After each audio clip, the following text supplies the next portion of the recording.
Selamat datang kembali di The Deep Dive. Hari ini kita akan bahas sesuatu yang sangat dekat dengan keseharian Anda, para guru dan tenaga kependidikan atau GTK. Betul, kita mau ngomongin sistem baru pengelolaan kinerja. Iya, dan di depan kita ini udah ada setumpuk dokumen ya, mulai dari panduan resmi keputusan Menteri nomor 271O 2025, sampai ada beberapa catatan penting juga soal apa yang bakal berubah lagi ke depannya. Dan misi kita hari ini cukup jelas ya.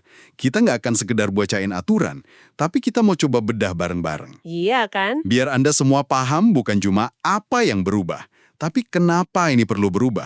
Dan yang paling penting, gimana dampaknya ke karir dan kerjaan Anda sehari-hari. Tepat sekali. Soalnya jujur aja deh, kalau kita ngomongin penilaian kinerja, seringnya kan rasanya kayak nunggu vonis di akhir tahun gitu kan. Bener banget, proses yang menegangkan. Administratif, dan kadang rasanya jauh banget dari apa yang sebenarnya kita lakuin di kelas. Nah, sepertinya sistem baru ini mencoba mengubah total perasaan itu. Mari kita bongkar bersama, ini beneran era baru atau ya cuma ganti kemasan aja? Oke, kita mulai dari yang paling fundamental ya. Di sumber kita ini disebut ada pergeseran istilah, dari penilaian kinerja jadi pengembangan kinerja. Nah, buat guru yang mungkin udah sedikit sinis ya dengan perubahan-perubahan sebelumnya, ini bisa kedengeran kayak cuma ganti nama biar keren. Apa sih yang bener-bener beda secara mendasar di lapangan nanti? Pertanyaan bagus. Dan itu langsung ke jantung perubahannya. Ini bukan sekedar kosmetik loh. Filosofinya itu berubah dalam banget. Oh ya? Iya, dulu fokus utamanya itu appraisal, penilaian di akhir. Kita kumpulin bukti kerja, atasan kasih skor. Udah, selesai. Iya, iya. Sekarang, fokusnya digeser ke development, pengembangan. Artinya, prosesnya itu jalan sepanjang tahun. Tujuannya bukan buat menghakimi, tapi buat mastiin setiap individu GTK itu bertumbuh. Bertumbuh dalam konteks apa nih? Apa ini soal pengembangan diri pribadi aja, atau ada tujuan yang lebih besar? Nah, ini dia yang menarik. Pertumbuhan ini tuh tidak terjadi di ruang hampa. Ini sebenarnya cara pemerintah nerapin peraturan Menpan RB nomor 6 tahun 2022 buat konteks pendidikan. Tujuannya ya itu, nyambungin benang merah. Benang merah. Iya, benang merah antara apa yang Anda kerjakan di kelas dengan agenda besar transformasi pendidikan nasional. Coba deh jelaskan soal benang merah itu. Kedengarannya kok sangat idealis ya? Oke, coba kita bayangin sebuah piramida. Ya, fondasi paling bawah yang paling lebar itu adalah kinerja Anda para guru dan pamong belajar. Kinerja Anda yang solid, yang dampaknya langsung ke murid. Oke. Itu akan nopang kinerja kepala sekolah yang baik nopang pengawas, terus kepala dinas, sampai ke puncak piramida yaitu kepala daerah. Jadi, setiap target yang Anda capai itu, secara teori, punya andil dalam suksesnya program pendidikan di level daerah. Secara konsep piramida itu oke, semuanya nyambung. Tapi kan di lapangan, seringkali guru ngerasa kerja keras mereka di kelas itu nggak pernah bener-bener kelihatan sama kepala dinas, apalagi kepala daerah. Gimana sistem baru ini mastiin koneksi itu nyata, bukan cuma di atas kertas? Nah, disitulah gunanya 5 prinsip utama yang jadi fondasi sistem ini. Kelima prinsip inilah yang coba nerjemahin ide besar tadi jadi sesuatu yang lebih praktis. Oke, apa aja tuh? Pertama, prinsip bukan sekedar menilai. Ini penegasan ulang ya, fokusnya pengembangan bukan penghakiman. Kedua, proses berkelanjutan. Nah, ini penting. Dialog kinerja nggak lagi jadi formalitas di Januari sama Desember aja, tapi harusnya jadi obrolan rutin. Obrolan rutin ini maksudnya gimana? Apa bakal ada rapat mingguan gitu soal kinerja? Nggak se-ekstrim itu juga. Ini nyambung ke prinsip ketiga, dialog intensif. Maksudnya itu menciptakan budaya feedback yang lebih terbuka. Oh, oke. Bisa jadi obrolan singkat setelah supervisi atau diskusi pas istirahat sama rekan sejawat. Bukan lagi hubungan satu arah atasan bawahan, tapi lebih kayak kemitraan. Terus yang keempat, mendukung organisasi. Ini negasin lagi soal piramida tadi. Kinerja Anda harus nyambung sama tujuan besar sekolah. Oke, sejauh ini masih terdengar konseptual.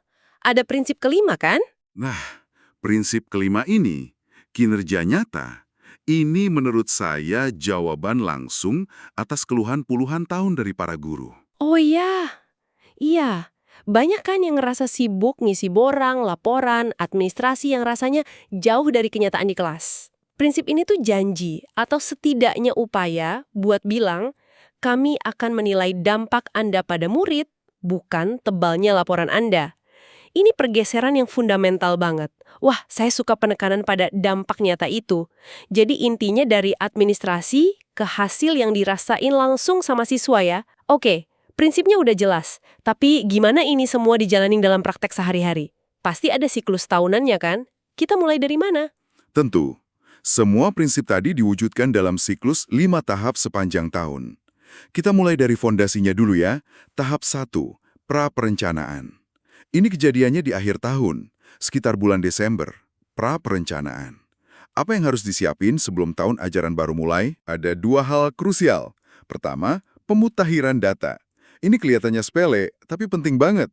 Mastiin data kepegawaian, kependudukan, semuanya akurat di sistem. Kenapa itu penting banget? Supaya nggak ada lagi drama data salah atau NIP nggak cocok di tengah jalan pas Anda mau ngurus kenaikan pangkat. Batas waktunya jelas loh, paling lambat 31 Desember. Kedua, penetapan tim kinerja oleh atasan buat bantu proses pemantauan nanti. Oke, jadi semua data udah rapi di akhir tahun, kita masuk Januari, tahun baru. Apa langkah pertama yang paling krusial? Di sini kita ngomongin perencanaan kan? Tepat sekali. Kita masuk tahap 2, perencanaan. Ini momen paling strategis sepanjang tahun, berlangsung dari tanggal 1 sampai 31 Januari. Disinilah Anda dan atasan Anda duduk bareng, dialog, buat nyepakatin sasaran kinerja pegawai, atau SKP. SKP ini isinya apa aja?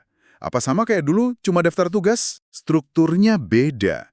SKP sekarang punya 2 komponen utama. Pertama, hasil kerja. Ini bukan lagi sekedar daftar aktivitas kayak melaksanakan pembelajaran. Terus apa dong? Lebih fokus ke output dan outcome. Jadi, target Anda bisa jadi, contohnya, meningkatkan rata-rata skor pemahaman membaca di kelas saya sebesar 15% pada semester ini. Jelas, terukur, dan langsung berdampak ke murid. Itu contoh yang sangat jelas. Jadi lebih ke hasil ya, bukan proses. Terus komponen kedua? Komponen kedua itu perilaku kerja. Nah, ini cara sistem bilang, gimana Anda mencapai target itu juga kami nilai. Oh, menarik. Di sini ada 7 aspek inti yang disebut DNA perilaku kerja ASN, yaitu berorientasi pelayanan, akuntabel, kompeten, harmonis, loyal, adaptif, dan kolaboratif. Jadi, Anda nggak bisa capai target hasil kerja dengan cara-cara yang rusak tim atau ngabaikan etika. Jadi hasil dan proses sama-sama penting. Dialog di bulan Januari ini kayaknya jadi kunci penentu segalanya buat setahun ke depan ya. Sangat krusial. Karena ini bukan lagi proses atasan mendikte target. Idealnya, ini negosiasi.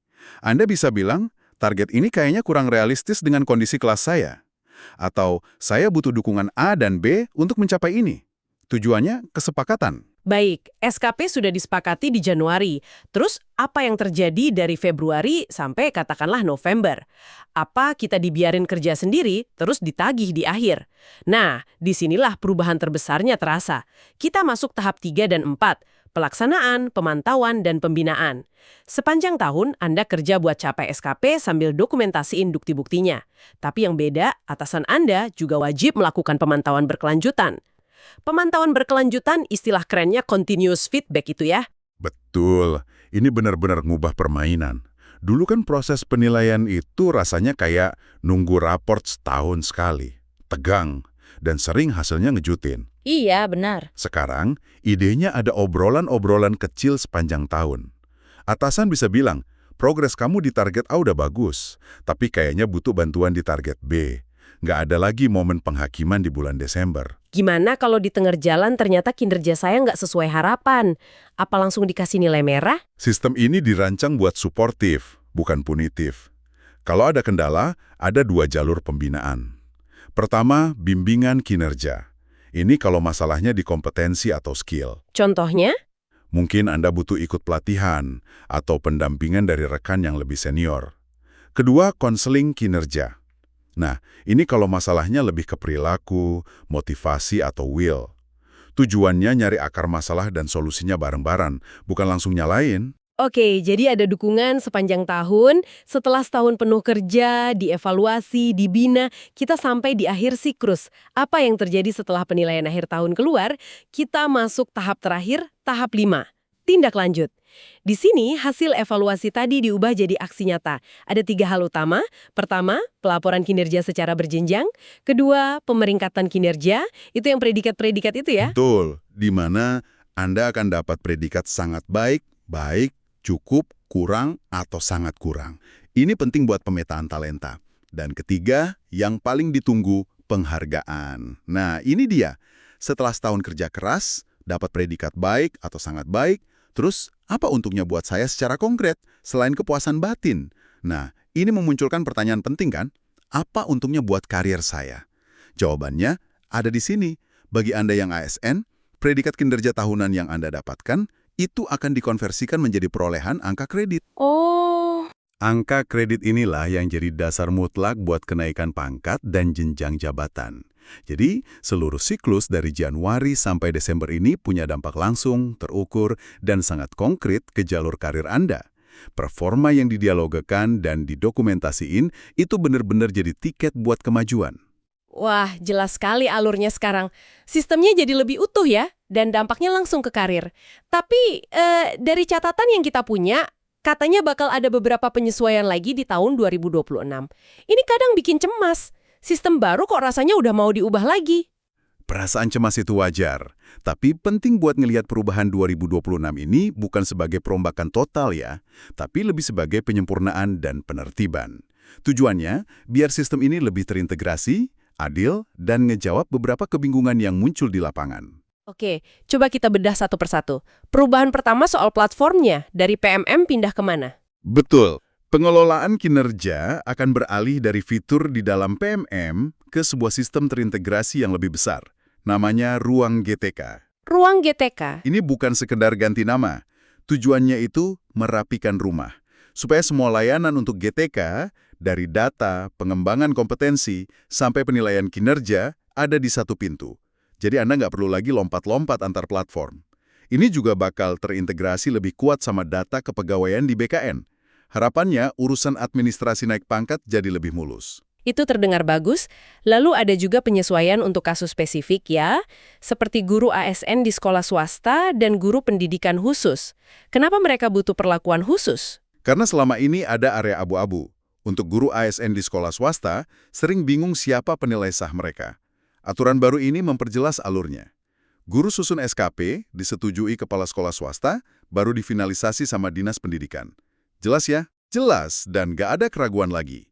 Sama juga buat guru pendidikan khusus atau GPK.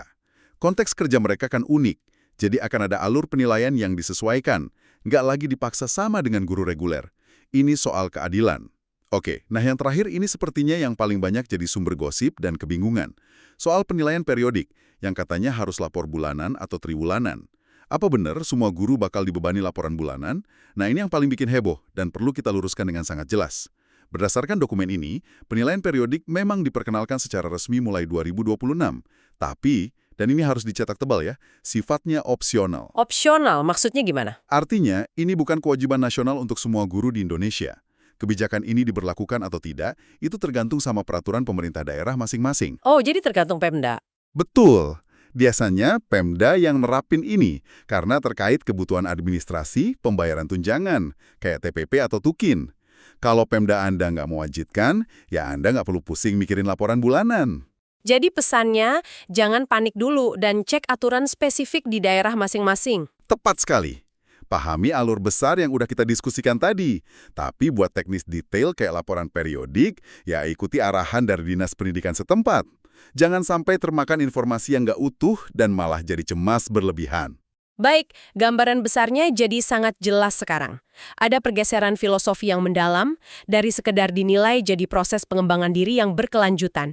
Ada siklus tahunan yang terstruktur dengan penekanan kuat pada dialog. Dan ke depannya, sistem ini bakal makin terintegrasi dan adil.